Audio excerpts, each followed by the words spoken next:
Humaira Asghar case में कुछ अहम बयानात को रिकॉर्ड किया गया है, जिसमें कुछ मजीद इंकशाफात भी हुए हैं। ये भी पता चला है कि आखिरी मरतबा हुमैरा घर से कब निकली, कहाँ गई और वापस कितने बजे आई। फिर उनकी कुछ ऐप्स हैं जिनके ऊपर पासवर्ड मौजूद था, जो पुलिस जराए की जानिब से कहा गया कि टेक्निकल हमारे पास उतनी सपोर्ट नहीं है, तो अब उसको सीटीडी के हवाले कर दिया गया है, उन पर भी काम हो रहा है। फिर बिल्डिंग में काम करने वालों ने जो बयानात दिए हैं वो बड़े अहम हैं, और जो एक सवाल बड़ा उठाया जा रहा था कि बदबू क्यों नहीं आई, उस बारे में भी इंकशाफ हुआ है कि हाँ बदबू आई थी। और वो कौन शख्स था, फिर उसने इस चीज का तस्करा क्यों नहीं किया, कोई कंप्लेंट क्यों नहीं की, वो भी आज की वीडियो में आपको बताऊंगी। फिर हुमैरा असगर की जो भाभी हैं, जो मंजर आम पर आई थी सबसे पहले उनकी फैमिली की तरफ से, और जो उन्होंने बयानात दिए थे, आगाज में ही कुछ ऐसा लगता था कि कोई ऐसी चीज है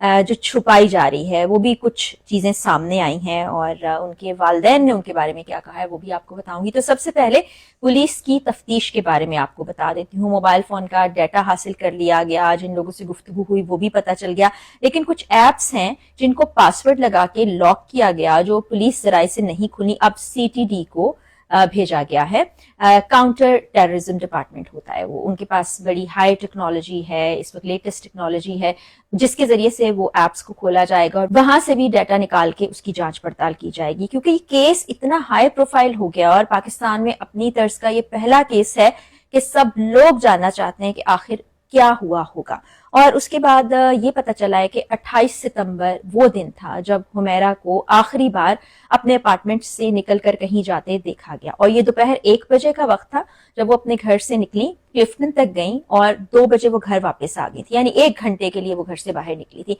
और चूंकि जिस टैक्सी का वो इस्तेमाल किया करती थी, वो ड्राइवर मुस्तकिल उनका पिक एंड ड्रॉप करता था, तो उससे भी तहकीक में ये तमाम चीजें सामने आई हैं। फिर ये बताया गया है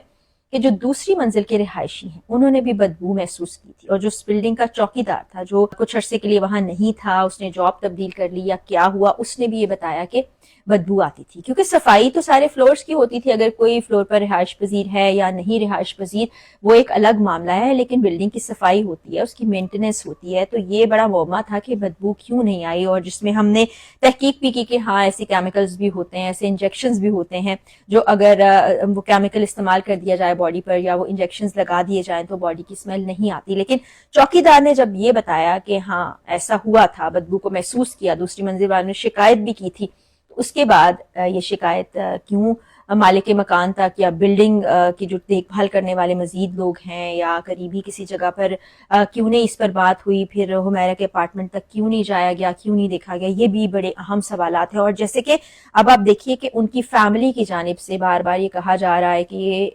तबई नहीं लगता उनका इस दुनिया से चले जाना, तो इसको इन्वेस्टिगेट तो जाहिर है कर रही है। और जैसे कि मैं आपको तकरीबन पिछले 2-3 दिन की वीडियो से बता रही हूँ कि विफाकी इदारे भी हरकत में आ गए हैं, तो अब इस केस को मजीद परसू किया जा रहा है। वहां पर जो खवातीन काम करने की गर्ज से आती थी डोमेस्टिक हेल्प के लिए, उनसे भी पूछताछ की गई है, और वहां से भी काफी सारी चीजें सामने आने के इम्कानात मौजूद हैं। उनकी एक दोस्त जो लाहौर में मौजूद है, उनका बयान टेलीफोन पर ही रिकॉर्ड किया जाएगा, क्योंकि कराची आना उनके लिए मुमकिन नहीं हो पा रहा। अब उनकी भाभी के बयानात की तरफ आ जाते हैं। भाभी ने जब पहले दिन बयानात दिए थे, और जब उनके इंटरव्यू को मैंने सुना, तो उस वक्त से जहन में बहुत से सवालात गर्दिश कर रहे थे, क्योंकि कुछ चीजें ऐसी थी जो हम मान सकते हैं कि हकीकत के करीब थी, कुछ एग्जैजरेटेड, और कुछ ऐसे लग रहा था कि इल्जामात हो सकते हैं। और फिर सवाल ये कि एक खानदान जिनसे आपका ताल्लुक खत्म हो गया है, और अब एक ऐसा वक्त आया है जो कि बड़ा ही कमजोर है सबके लिए और बड़ा ही तशवीशनाक है, उस लम्हे में वो सामने आके ये तमाम बातें कर रही हैं।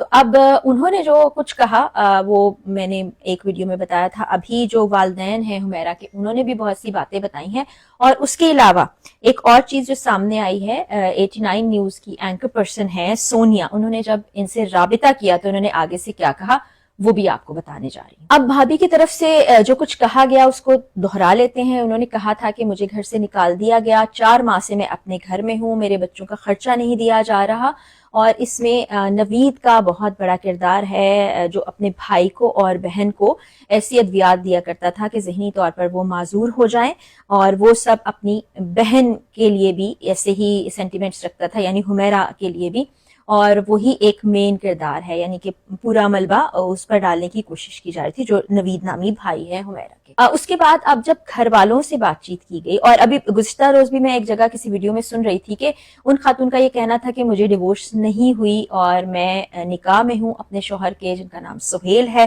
اور میرے ساتھ یہ بڑا غلط ہو رہا ہے، میں نے جائیداد کا تقاضا کیا تھا، جس کے بعد یہ تمام صورتحال شروع ہو گئی۔ تو اب والدین نے یہ کہا ہے، کچھ چیزیں تو ایسی ہیں جس کو دہرانا ٹھیک نہیں ہے، لیکن انہوں نے کہا کہ ایسی بہت سی چیزیں ہو رہی تھیں جن پر ہم نالا رہتے تھے، ان کے کردار کے حوالے سے انہوں نے بہت سی باتیں کہیں۔ انہوں نے کہا کہ ہم 13 سال تک اس کو سمجھاتے رہے، یہ ان کے سسر حمیرہ کے والد کا کہنا تھا، لیکن وہ باز نہ آئیں، اور پھر بالآخر تنگ آ کر ہم نے کہا کہ ٹھیک ہے، آپ اگر ایسا ہی چاہتی ہیں تو ایسے سی۔ اور ان کا یہ کہنا ہے، گھر والوں کا یہ کہنا ہے کہ ہم سے تقاضا کیا جاتا تھا حمیرہ کی والدہ کی جانب سے، ان کے خاندان کی جانب سے، کہ آپ ان کو چھوڑ دیں، آپ ان کو ڈیورس دے دیں، اور 6 ماہ سے زائد کا عرصہ ہو چکا ہے جب ان کو ڈیورس دے دی گئی ہے۔ تو یہ تمام معاملہ ہے۔ پھر انہوں نے کہا جائیداد کا ایسا کوئی معاملہ نہیں تھا، ان کے جو بچوں کے والد ہیں یعنی کہ سہیل وہ حیات ہیں، وہ اپنی زندگی میں جائیداد نہیں دینا چاہتے، تو وہ ان کا فیصلہ ہے۔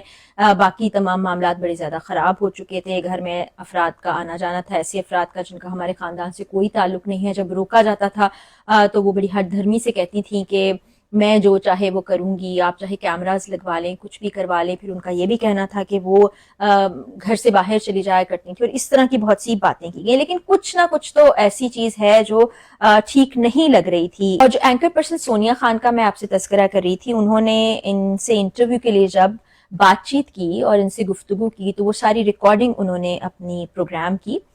گفتگو جو ہوئی ان دونوں کے درمیان وہ سامنے رکھی۔ اس میں آپ واضح طور پر سن سکتے ہیں کہ جو ہما نامی خاتون ہیں، جو سابقہ بھابھی ہیں حمیرہ کی، وہ کہہ رہی ہیں کہ آپ مجھے انٹرویو کے پیسے دیجئے اور اس کے بعد میں آپ کو انٹرویو دوں گی۔ اور پھر وہ بتا رہی ہیں کہ مجھے نہیں معلوم تھا کہ میڈیا پر ایسے ہوتا ہے کہ ایک انٹرویو دیا جائے تو اس کے بعد بار بار آپ سے رابطہ کیا جاتا ہے اور انٹرویوز کا تقاضا کیا جاتا ہے، اور ظاہر ہے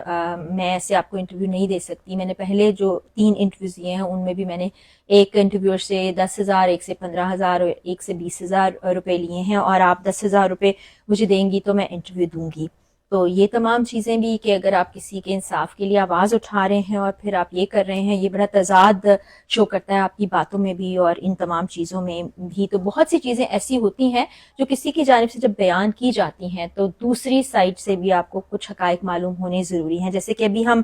حمیرہ کی بات کرتے ہیں، ان کے والدین کے بھی اب انٹرویو سامنے آئے ہیں، ان کے بھائی کے بھی انٹرویو سامنے آئے ہیں، بہت سے اور پہلو اور بہت سی اور باتیں بھی سامنے آئی ہیں، اور یہ کیس ہم سب کے لیے بہت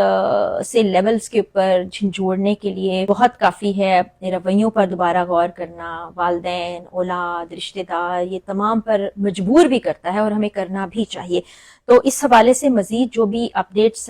آئیں گی انشاءاللہ وہ آپ سے شیئر کرتی رہوں گی، کیونکہ یہ کیس ایسا ہے جس کو آپ پرسو کرنا چھوڑ نہیں سکتے ہیں، جس پہ جو بھی انویسٹیگیشن سامنے آ رہی ہے اس کو سب کے سامنے رکھا جانا بہت زیادہ ضروری ہے، کیونکہ اس سے پہلے ایسا واقعہ ہم نے نہیں دیکھا۔ تو مزید انشاءاللہ جیسے ہی اپڈیٹس ملیں گی آپ سے شیئر بھی کروں گی انشاءاللہ، بشرط زندگی۔ آئندہ ویڈیو میں ملاقات ہوگی، اجازت دیجیے، اللہ حافظ۔